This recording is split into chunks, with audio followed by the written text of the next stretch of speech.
السلام عليكم ورحمة الله. عصف انقلاب عسكري بدولة الغابون في غرب وسط إفريقيا بعدما أعلنت مجموعة من كبار ضباط الجيش اليوم استيلائها على السلطة، قائلة إنها تمثل جميع قوات الأمن والدفاع في البلاد. وقالت المجموعة التي تضم أكثر من 10 ضباط أنها تتحدث باسم لجنة المرحلة الانتقالية وإعادة المؤسسات. وبرر الانقلابيون الخطوة التي أقدموا عليها إلى افتقار الانتخابات العامة الأخيرة للمصداقية، وذلك في بيان بث على قناة غابون 24. وجاء الانقلاب بعد ساعات من إعلان مركز الانتخابات في الغابون أن الرئيس علي بونغو فاز في الانتخابات الرئاسية بنسبة 64.27% من الأصوات.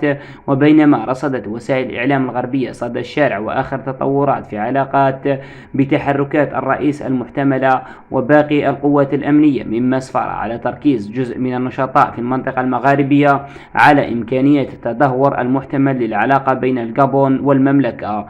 ويأتي ذلك خاصة بسبب العلاقة المقربة جدا بين العاهل المغربي الملك محمد السادس والرئيس الغابوني المنقلب عليه علي بونغو صاحب 64 عاما.